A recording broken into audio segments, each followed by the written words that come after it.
Hey y'all, it's the Scentsy Lady of East Texas. I know I've talked previously about a list of 100, but today I want to take that list a little bit further and just talk about connections. So let's talk about a cluster diagram, if you will. So, pardon me for looking away. I'm going to write my little diagram and then I'll show it to you and hopefully it'll make sense. So let's talk about my friend Linda, okay? Linda goes to church. Linda has neighbors. Linda is retired, but she still has coworkers, right, that she stays in touch with. She has a daughter named Brittany, and she has this friend named Shirley that she always talks about. Well, I've met Shirley a time or two when I've been dropping off orders for Linda. Shirley has a son who is married, so she has a daughter-in-law, right? She has a couple of kiddos and grandkids, so I'm going to put G kids.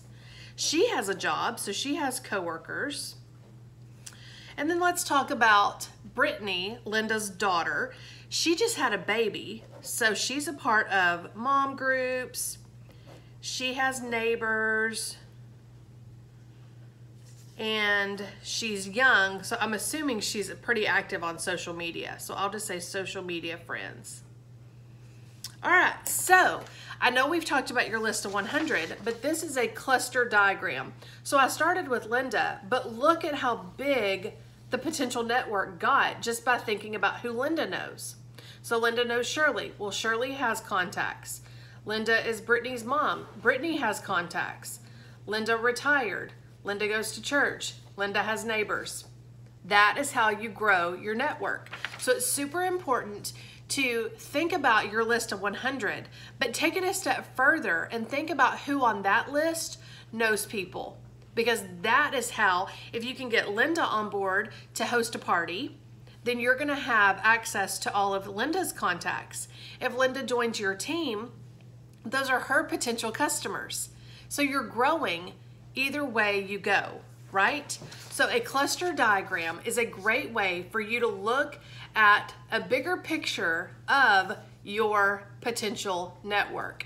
And then start going through and just say, hey Linda, so you've talked about your friend Shirley before, and I was just curious if Shirley would ever be interested in, you know, purchasing Scentsy, or does she ever mention that she likes candles or things that smell good or whatever? And that's how you start those conversations.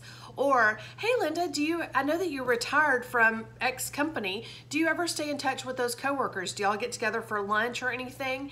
If so, that's a great opportunity for you to get the testers and a catalog in her hand while she's going to have lunch with those contacts. So cluster connections are a great way for you to think above and beyond your initial contact, who is Linda, but Linda knows people and those people know people. So I hope this helps you to understand that you know people and your circle is way bigger than you give yourself credit for. So if you have been on the fence about joining Scentsy, I hope this helps.